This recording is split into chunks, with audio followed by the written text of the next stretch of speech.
Бүгін 18 қазан, сенбі күні. Бүгінгі күннің есебін жазуды ұмытып кетпеу үшін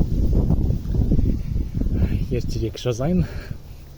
Ертерек бейне жазып түсірейін. Бүгінгі күн өте сондай керемет өтіп жатыр деп ойлаймын. Бүгінгі күнге көптеген өзіме міндеттер қойдым. Және олардың көбісін орындадым. Және де әлде күннің тапсырмалары бар. Соларды орындауым керек.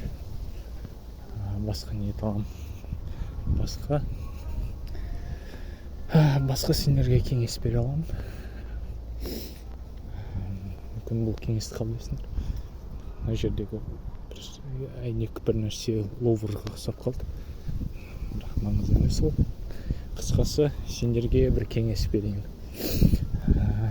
Менің кеңесім әр күні мүмкіндік болса әртүрлі дүкендерге барып көріңдер. Әр күні әртүрлі дүкендерге. Айтпақшы, мынау көк түс, қателеспесем.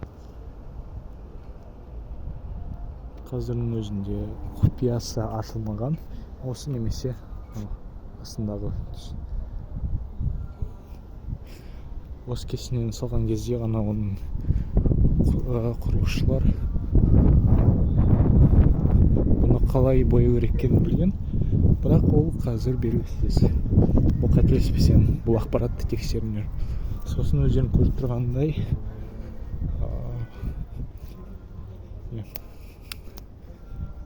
қалай айтылушы еді?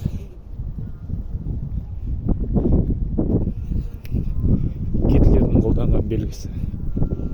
Нацистік Германиядан туында бейнеленген свастика. Арғы бетінде свастиканың бейнесі болды. Бір кескіндемесі болды. Ол бір қызықты факт деп ойлаймын. Басқа не айталым тағы. Жалғастырайын кеңес беруді. Әр күні әр дүкенге барып көріңдер. Әртүрлі сатушыларды көріңдер. Сол кезде мүмкін бұл өмір туралы бір зат түсініп қалулары мүмкін. Бірақ бұл нақты емес.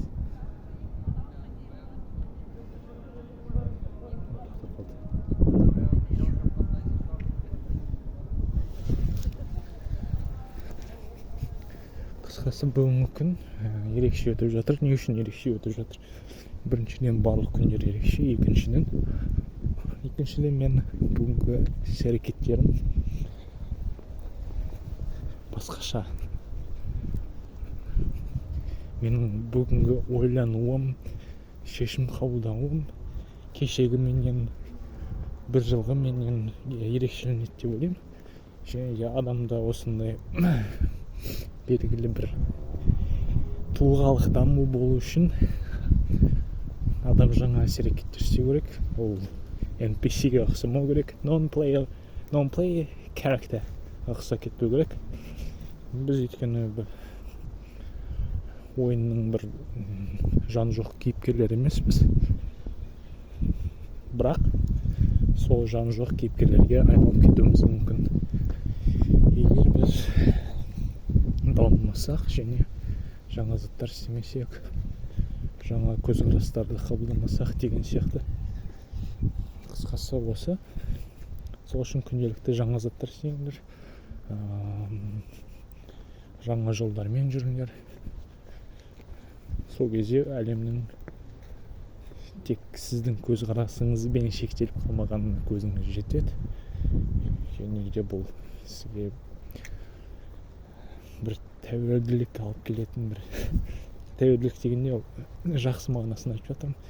Өмірді өзгертуге деген құштарлық сезім береді деп ойлаймын. Қысқасы осы.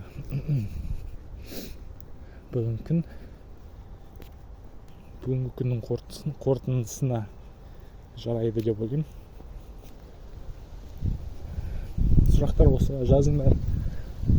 Мен жауап беруге тырысамын, бірақ менің көптеген гипотезаларым әлде дәлелдеуді қажет етеді. Сондықтан оларға да белгілі бір назар аудару керек. Және қалай айтсам болады,